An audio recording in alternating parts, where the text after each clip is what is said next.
우리 인생을 주 앞에 드리는 결단으로 오신 여러분을 축복하면서 하나님께 기도함으로 나아가도록 하겠습니다. 함께 기도하시죠. 아버지, 우리가 뜻을 정합니다. 다니엘처럼 뜻을 정하여 스스로 정결케 되기를 결단하는 새 아침입니다. 하나님, 이 새벽에 주의 은총으로 임하여 주시옵소서. 성령님 오시옵소서. 하나님, 이 교회를 통하여 지난 40년 동안 이 모양 저 모양으로 우리를 돌보시고 우리를 지켜주시고 우리를 성장시켜 주셔서 감사합니다. 또 앞으로의 40년을 꿈꾸며 또 하나님 많은 것들을 주 앞에서 결단하는 영안 교회를 주님 축복합니다. 주님의 이름으로 축복합니다. 그 뜻이 하늘에 임하게 하시며 하나님 보좌를 움직이게 하시며 하나님 아버지께서 친히 일어나셔서 그 모든 일들을 성취하게 하옵소서.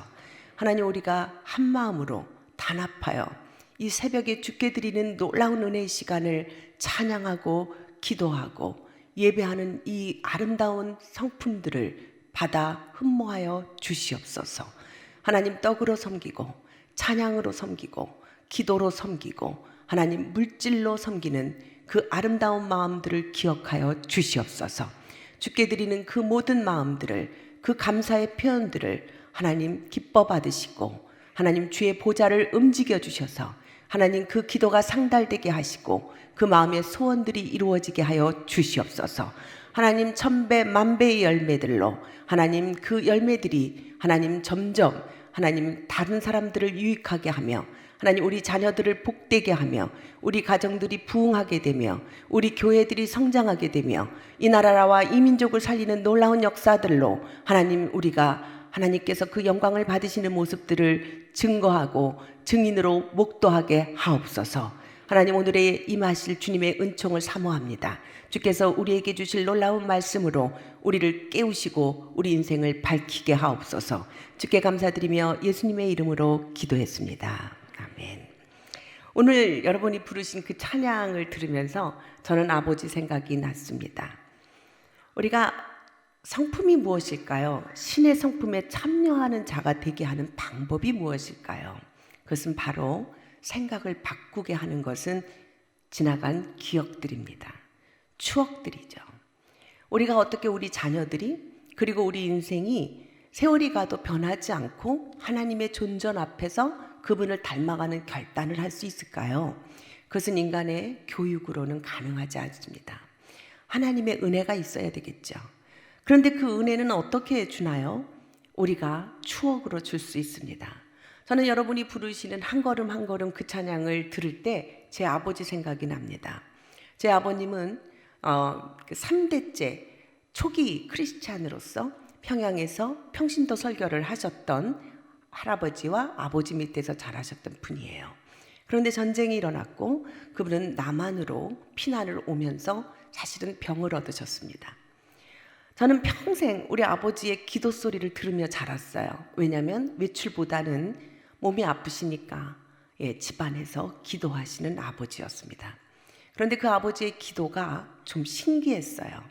늘 눈 떠보면 정말 열심히 기도를 하시는데 몸을 움직이면서 기도합니다. 그리고 그분의 기도가 아직도 제 머릿속에 쟁쟁하게 살아있어요. 언제나 이런 기도를 하세요. 몸을 움직이면서 억백 만민 구원하신 성신이여, 구원하신 성신은 강과 같이 흐른다.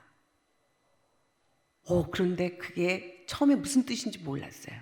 무슨 주문을 외우는지 알았어요. 성장하면서 그분이 눈물 콧물 흘리면서 늘 기도하는 그 모습을 볼 때 저는 아빠가 연약해 보였어요. 날마다 울며 기도하는 그 모습이 정말 연약한 분이라고 생각했어요.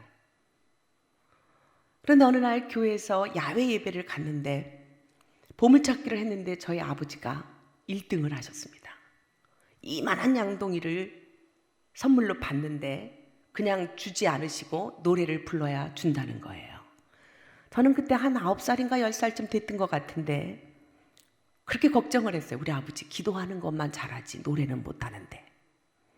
날마다 기도하는 소리는 들었는데 노래하는 소리는 제가 못 들었거든요.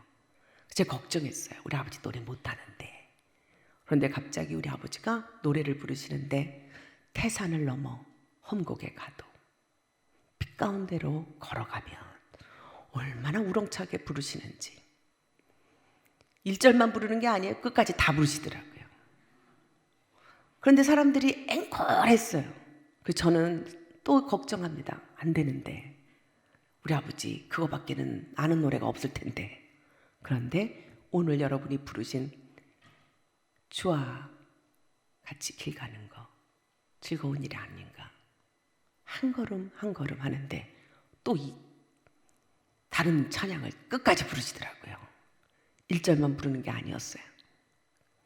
모든 절을 다 알고 계셨어요. 저는 이 내리가 그 야외 예배에서 드렸던 그 아버지의 찬양이 인생을 살아가면서 제 노래가 되었어요. 살아가면 살아갈수록 인생이 태산이라는 걸 알았어요. 갈수록 태산일세. 그러면 우리 아버지 찬양이 생각나요. 제가 우리 자녀들에게 가르쳤습니다. 이거 끝까지 다 외우는 사람 10,000원 줄게. 3명의 아들들이 얼마나 열심히 외우는지 막내가 1등 했어요. 제일 먼저 10,000원을 받았습니다. 둘째가 그 다음 우리 큰애가 꽁지로 돈을 다 받았습니다. 그런데 가정예배 드리면요, 찬송가 없이 부르는 것 이 2곡이에요. 태산을 넘어 험곡에 가도. 그럼 제가 늘 아버지 얘기를 합니다. 야외 예배 가서 우리 아버지가 불렀던 이 노래를 아이들에게 얘기해줘요.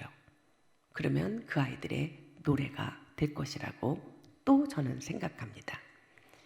믿음은 이렇게 계승되는 거예요. 하나님의 성품을 우리가 다 우리 자녀들에게 가르친다는 것은 아름다운 추억으로 남겨줘야 돼요. 우리의 생각, 감정, 행동의 표현이라고 저는 성품을 정의했어요. 생각을 잘 표현하고 감정을 잘 표현하고 행동을 잘 표현하도록. 그래서 갈등과 위기일 때 싸우는 것이 아니라 그 갈등과 위기를 더 좋은 생각, 더 좋은 감정, 더 좋은 행동으로 그 문제를 해결하는 능력이 좋은 성품입니다. 그러려면 이 어떻게 생각을 바꾸게 할까?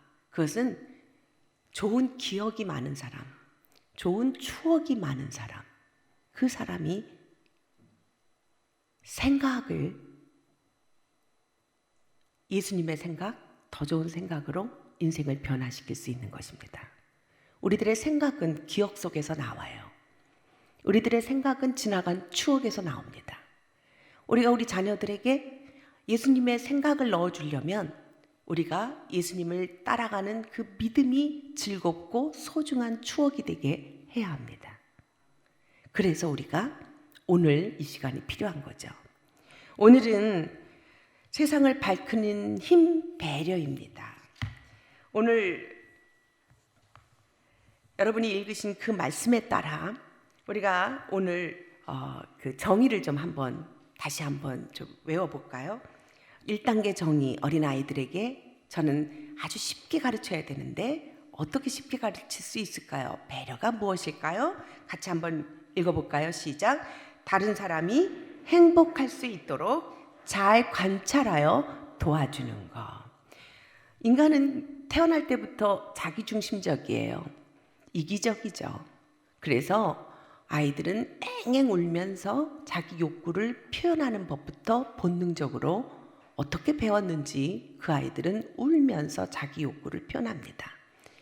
환경을 조절하거나 배려하는 능력이 없어요. 우리 엄마가 지금 어떤 상황인지 이해하는 능력이 없습니다. 그런데 그 아이들을 아주 어렸을 때부터 자기 중심적이고 자기 본능적인 이 눈높이에서 벗어날 수 있는 것은 가르침입니다. 아이들에게 어떻게 가르칠까요? 다른 사람이 행복할 수 있도록. 어떻게 하면 다른 사람이 행복할까? 잘 관찰해서 도와주는 거야. 네가 엄마 참 바빴는데 짜증내지 않고 기다려줘서 엄마가 참 행복했어. 이렇게 말하면 어린아이가 배웁니다. 아, 내가 짜증내지 않고 기다리는 것이 우리 엄마를 행복하게 하는구나. 그게 깨달음이 오면 아이들이 점점 더 넓은 범위의 관찰이 일어납니다. 내가 할 수 있는 도움. 그런데 이것을 가르치지 않고 아이가 원하는 대로 본능대로 하면 그 아이는 커도 이기적인 사람이 돼요. 우리가 인생을 살면서 괴로운 이유는 너무나 성숙하고 성장해 보이는 어른인데 너무 이기적인 사람들을 볼 때 우리는 숨이 막히고 답답하고 행복하지 않습니다. 결혼 생활도 그렇고 교회 생활도 그랬고 국가와 모든 사회에서 일어나는 문제를 보면 자기만 아는 사람들이 너무 많을 때 우리는 너무나 깝깝하고 힘든 세상을 살게 됩니다. 그러면 우리가 조금 좀 큰 버전으로 2단계 성품 정의 읽어볼까요? 시작. 나와 다른 사람 그리고 환경에 대하여 사랑과 관심을 갖고 잘 관찰하여 보살펴 주는 것. 배려는 나와 다른 사람 그리고 환경까지 연계되어 있습니다.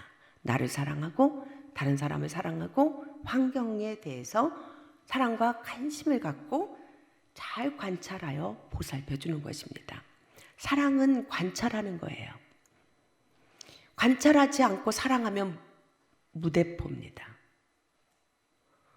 내 입장에서 사랑하는 것은 집착이죠.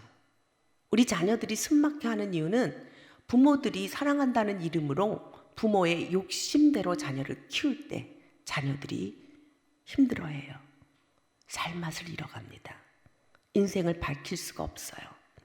그런데 제가 이 어른들을 성품 치유를 하다 보면 이렇게 그 완벽을 추구하고 다른 사람을 독점하려고 하고 다른 사람을 억압하려고 하는 지배적인 욕구를 갖고 있는 사람들을 들여다보면 굉장히 상처가 많이 있는 사람이에요. 어렸을 때 자기 욕구를 들어주지 않았던 양육자의 태도들, 부모의 양육들, 어렸을 때 누군가에 의해서 내가 유기되거나 방치되거나 무시당했던 경험이 있는 사람들, 폭력을 당하거나 폭행을 당해봤던 아픔이 있는 사람들은 이 기억이 아파서 추억이 내가 다른 사람을 배려할 힘이 없어요. 다른 사람이 행복할 수 있는 그런 관찰 못해요. 자기가 힘들기 때문에. 그래서 그분들은 참 인생을 힘들게 살아요.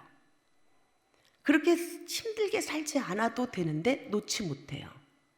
우리는 오늘 그 욕심들을 그리고 그 좁은 시야들을 그리고 나만 아프다고 생각했던 그 집착들을 끊어내야 됩니다. 그럴 때 세상을 밝힐 수가 있어요. 교회가 평화스러워지고 한 사람의 주장으로 괴롭힘을 당하지 않고 가정을 보면 더해요.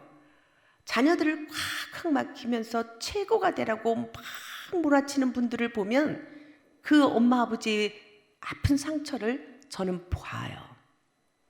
상처를 주고 있는 그 자녀들이 그 아이들이 잘못된 게 아니라 그럼 그 아이들은 또 학교에 와서 다른 사람과 살 때 자기 주장만 강하게 하고 다른 사람의 필요를 관찰하는 능력이 없어요. 내가 아프니까. 정말 진상을 떠는 분들을 보면 너무 많이 아파서 그래요. 그거 어떻게 치유할 수 있을까요? 우리가 오늘 새롭게 인생을 밝힐 수 있는 힘, 배려가 우리 인생을 다시 밝힐 수 있을 것입니다. 어떤 장님이 등불을 들고 가는 거죠. 앞에서 오고 있는 사람이 가만히 보니까 장님이에요. 앞을 못 보는 거예요. 그런데 그분이 등불을 들고 가는 거예요. 지나가는 분이 어이 참 앞도 못 보시면서 웬 등불을 들고 다니십니까? 이 등불은 나를 위한 등불이 아닙니다. 바로 당신을 위한 등불입니다. 이분은 다른 사람을 위하여 등불을 들고 갔던 것입니다. 배려는요, 이런 것이죠. 다른 사람을 돕는 거예요. 저는요, 이 하나님의 이 성경 속에 있는 원리를 어떻게 하면 교육으로, 어떻게 하면 하나님을 믿지 않는 사람들도 이 진리를 알 수 있을까? 이걸 고민하면서 평생 살았던 사람이에요. 그래서 제가 만든 것이 숲속에서 배우는 성품이에요. 그래서 보면 숲에서 만나는 배려. 그래서 12가지 성품을 이렇게 숲에서 하나님이 만드신 창조적 질서 속에서 찾아내는 성품을 이렇게 유치원서부터 초등학교까지, 저희 학교가 기독교 대안학교인데 4살부터 와서 6학년까지 졸업을 해요. 10년 됐어요. 5회 졸업생을 배출하면서 그들을 보면서 와, 하나님의 성품을 배운 아이들이 이렇게 변하는구나 깨닫게 되는 귀한 장소인데요. 사실은 처음에는 굉장히 힘들었어요. 왜냐하면 제가 쓴 모든 책에 수익금은 다 그 학교에다가 진짜 쳐박았습니다. 처음엔 너무 슬펐어요. 학교를 세운다는 게 이렇게 힘든지 몰랐어요. 문 닫고 싶었어요. 제가 하나님께 기도했어요. 하나님, 여기 오는 애들이 내 친자식도 아닌데 내가 책을 써서 버는 모든 수익금을 다 여기다 쓰니 나 너무 힘들어요. 근데 문 닫을 수도 없어요. 한번 시작한 일은 저는 보통 그냥 사명이면 끝까지 합니다. 그런데 하나님께서 네가 교육이 네 사명이라며 그러면 힘들다고 버릴 거야? 깜짝 놀랐어요. 이거 사명이구나. 끝까지 가야 되는구나. 그리고 10년을 견뎌봤더니 너무 아름다운 모습들로 아이들이 성장해 있는 모습을 보는 거예요. 그런데 그 중에 하나가 저희 학교가 산속에 있으니까 용인 수지에 이렇게 광교산 밑에 있거든요. 매일 숲에서 놀게 해요. 숲에서 하나님의 놀라운 질서들이 있어요. 제가 엄청 감동을 받는 거예요. 그래서 우리가 숲속에서 찾는 하나님의 성품을 생태과학으로 우리가 아이들 교과를 과학이 하나님을 대적하니까 우리는 과학으로 하나님을 찾자 이래가지고 만든 게 생태과학 프로그램이에요. 세상은요 2가지의 세계관이 있어요. 하나는 진화론적 세계관이고 하나는 창조론적 세계관이에요. 진화론적 세계관은 유물론이에요. 모든 것이 다 물질로 되어 있다고 믿는 것입니다. 물질이 없으면 아무것도 아니라고 믿는 세계관입니다. 하나님 없는 사람들이 이 진화론을 따라요. 하나님을 대적하는 사상들이 그 속에 다 있습니다. 그 진화론 속에서 나온 것이 막시즘이에요. 사회주의, 공산주의죠. 그래서 이 물질을 같이 나누면 유토피아가 만들어진다고 믿는 사상이에요. 그런데 사실은 경제 논리로 이 사상이 붕괴됐어요. 그런데 더 교묘함으로 우리 인간의 사상을 지금 사로잡고 있습니다. 그것이 네오막시즘이라고 하는 진화론적 세계관으로 어마어마한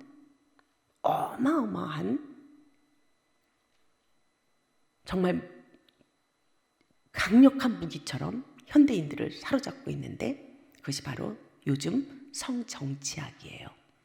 그러니까 유물론적 사고에다가 성을 집어넣어 버린 거예요.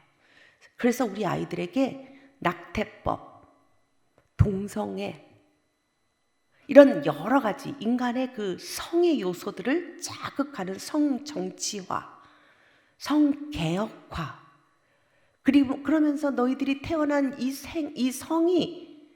생리적인 성이 너의 성이 아니야. 성은 선택할 수 있어. 여성이든 남성이든 제3의 성이 있는데 내가 생각하는 그 성이 바로 너의 성이야. 네가 남자로 태어났지만 여자라고 생각하면 넌 여자야. 요즘 이렇게 가르치는 제3의 성의 시대가 온 것이죠. 이것은 예전의 막시즘보다 훨씬 더 강력하게 스며들어요. 왜냐하면 인간의 본능 안에 있는 이 성이라고 하는 욕구를 강력하게 인간의 기본적인 권리인 것처럼 그렇게 흘러내려가고 있기 때문에 그래요. 여러분, 우리 자녀들 그냥 내버려 두면 학교에서 배우는 게 이런 이론들이에요. 이런 사상들로 무장되어 가고 있기 때문에 일주일에 한 번 교회에 와서 창조론적인 세계를 배운다는 것은 아이들에게 옛날 얘기, 옛날에 이런 위치밖에 안 돼요. 더 강력하게 하나님의 세우신 창조론적 세계가 진리인 것을 가르쳐야 합니다. 그래서 이 창조론적 세계를 들여다보면 어마어마한 배려의 세계예요. 제가 그 책 속에 하나를 지금 갖고 왔어요. 숲속에 들어가면 하나님의 성품이 있어요. 그 속에 공생이라고 하는 그 아주 독특한 원리대로 살아가는 그런 동물의 세계들이 있고 자연의 환경들이 있어요. 왜냐하면 하나님이 천지를 지으시고 만드셨기 때문에 식물과 곤충과 동물들의 모든 살아가는 그 모습들을 들여다보면 거기에 하나님의 성품이 숨겨져 있기 때문에 그래요.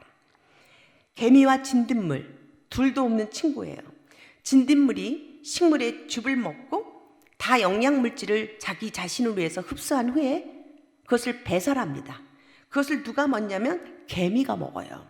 그리고 그 개미는 아주 그걸 먹고 영양가 있는 단물이 돼가지고 이 진딧물을 천적으로부터 보호해주는 역할을 해요. 그러니까 서로 도와주는 것입니다. 딱따구리와 나무 껍질에 딱따구리가 딱딱딱딱 하고 쪼아대요. 그러면 우리는 잘못 생각할 수 있어요. 아우, 저 딱따구리는 계속 딱딱딱딱 저 나무를 괴롭히네. 아니에요. 괴롭히는 게 아니에요. 썩어가는 나무를 좋아하는 거예요, 딱따구리는. 그래서 숲을 지켜주는 역할을 한답니다. 나무 속에 있는 균이나 벌레들을 잡아먹는 거죠. 그리고 그 균이나 벌레들이 다른 나무로 확장하지 않도록 이 딱따구리가 그렇게 지키는 역할을 하는 거예요. 그러니까 썩어가는 나무 껍질과 딱따구리는 서로 도와가며 살고 있는 것입니다. 그리고 동백꽃과 나비, 벌 같은 곤충, 이 동백꽃은 추운 겨울에 꽃을 펴요.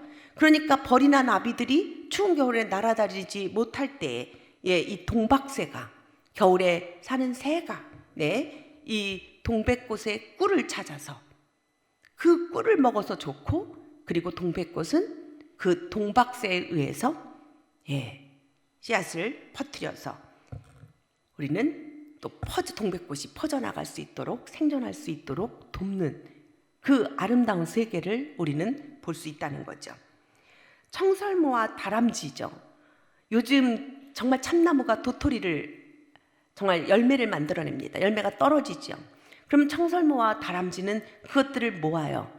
그리고 그것을 자기를 위해서 땅속에 심어둬요.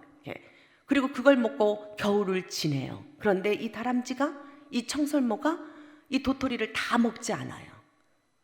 이게 땅속에 남겨집니다. 이것이 또 참나무가 돼서 또 다음 해에 살게 되는 거죠. 이렇게 서로 도와요. 꽃과 곤충 뗄 수가 없죠. 스스로 움직일 수 없는 식물들이, 이런 나비들이, 곤충들이 씨앗을 옮겨주고 이래서 서로 번식하게 하고 번식하게 살아갈 수 있도록 돕는 겁니다. 우리는 이 세계 속에서 무엇을 찾을 수 있을까요? 하나님의 성품입니다. 하나님은 자신의 성품처럼 온 세상을 지으신 창조주세요. 그래서 이 세상을 지으신 세계를 들여다보면 그분의 성품을 알 수 있어요. 그리고 그분의 성품은 또 인간의 살아가는 그 원리와 원칙에도 그대로 적용되는 세상인 거예요. 이 참나무를 볼 수 있어요. 참나무는 떡잎, 줄기, 나무 하나도 뿌리까지, 뿌리는 미생물이 살아나갈 수 있도록 안식처가 되고요. 그 나무들은 너무나 딱딱해서 얼마나 귀하게 쓰이는지 술통으로도 쓰이고 배를 만드는 데도 쓰이고 그 이파리는 떡을 찌는 데도 쓰고요. 그리고 도토리들은 정말 또 다른 열매가 돼서 또 다람쥐나 청설모 같은 그 곤충 동물들이 살아갈 수 있도록 양식이 되어주기도 합니다. 그래서 버릴 게 없는 나무가 바로 참나무예요. 진짜 나무라는 이름이죠. 그런데 사실은 우리 인생 속에서 이렇게 자기 자신을 다 주신 분이 있어요. 그분이 바로 예수 그리스도이신 거예요. 그래서 하나님의 이 질서를 보면 창조적 세계에서부터 시작한 이 모든 원리가 이 배려라고 하는 성품으로 시작됩니다. 첫째 날 빛을 만드시고, 인간을 언제 만드셨어요? 여섯째 날 만드셨어요. 어떻게 인간을 여섯째 날 만드셨을까? 인간이 그렇게 소중하고 가장 아끼는 자면 첫 번째 만들어야 되지 않았을까? 한번 생각해 본 적이 있어요. 그런데 깜짝 놀랐어요. 하나님은 참 우리 인간을 사랑하시는구나. 인간을 배려하시는구나. 아무것도 없는 그 깜깜한 세상에 인간부터 만들어 놨으면 우리가 얼마나 고통스러웠을까. 그런데 하나님은 우리를 배려하십니다. 빛을 만드시고 하늘과 땅을 만드시고 나무와 물고기와 다 만드시고 동물 만드시고 자기의 형상을 닮은 가장 아름다운 존재로 인간을 만드신 거예요. 얼마나 큰 배려인지 깜짝 놀랐어요. 아이들에게 하나님의 배려를 말할 때 전 이야기를 잘 써요. 너희들이 태어나기 전에 엄마 아빠는 모든 걸 준비하시거든. 아이가 태어날 아름다운 옷들, 먹어야 될 젖병들, 기저귀, 방을 아름답게 꾸며주고 완벽하게 너희들이 뱃속에서 자라고 있는 동안 너희들이 태어나서 행복하게 지낼 수 있도록 모든 것을 갖춘 후에, 그리고 다 자료를 갖춰서 나올 것을 준비하고 아이가 나올 것을 그 시간에 맞춰 딱 준비하는 산모, 어머니의 마음, 그게 우리 하나님 아버지의 사랑인 거죠. 그렇게 인간은 하나님의 사랑을 배려받으면서 이 땅에 태어났고, 그리고 우리에게 첫 번째 거룩한 사명을 주십니다. 하나님의 형상대로 만든 아담을 데려다가 하나님 지으신 모든 것을 보이시면서 생육하고 번성해라, 땅에 충만하라. 어떻게 생육하고 어떻게 번성하고 어떻게 땅에 충만할 수 있을까요? 그것은 내가 너를 배려한 것처럼 너희도 너와 다른 사람 그리고 환경을 배려하고 사랑해라. 이게 번성의 원리인 거예요. 자기 이익만 따라 살면요, 패망합니다. 그런데 서로 배려하고 살면 같이 부흥하는 거죠. 이게 하나님의 법칙인 거예요. 그리고서는 아담에게 새로운 거룩한 사명을 주는데, 이 모든 창조물에 이름을 지어라. 그는 그 이름을, 그 특성에 맞게 이름을 짓기 위해서 뭐 했을까요? 관찰했겠죠. 관찰하는 것이 사랑의 시작입니다. 우리는 우리 존재에 대한 그 존중함이 있을 때 관찰하게 돼요. 무시하는 존재는요, 관찰 안 합니다. 별 볼 일 없는 사람은요, 가만히 살펴보지 않아요. 그런데 사랑을 줄 때 우리는 잘 관찰해서 저 사람이 정말 어떤 도움이 필요한지 그 필요한 것을 채워줘야 되는 거예요. 이게 진정한 배려인 거예요. 이게 진정한 사랑인 것입니다.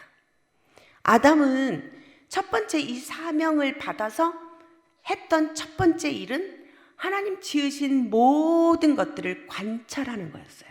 그리고 그 특성에 맞게 이름을 지어주는 거예요. 이름은 자기 정체성인 거예요. 다니엘의 부모는 다니엘이라고 아들을 낳았을 때 붙여줬어요. 왜요? 그 아이의 정체성에 어떤 마음을 심어줬냐면 내 인생은 하나님만이 너의 재판관이야. 다니엘의 이름의 뜻은 하나님만이 내 인생의 재판관이라는 뜻입니다. 누구에게도 좌우되지 말고 하나님 앞에서 살아라. 이런 소망을 부어준 거죠. 그런데 포로가 돼가지고 바벨론으로 잡혀갔을 때 바벨론 왕이 첫 번째 했던 게 뭐냐면 이름을 바꿔줬어요. 벨드사살. 벨드사살의 뜻은 베리어, 내 생명을 보존하소서, 이런 뜻인 거예요. 세상에 하나님 앞에서 정체성을 갖고 하나님만이 나의 인생의 재판관이라고 그렇게 믿고 살았던 아이의 정체성을 바알의 사투리예요. 그 이방의 신 바알에게 생명을 구걸하는 자로 이름을 바꿔버린 거예요. 이것이 바로 이 이름의 위력인 거예요.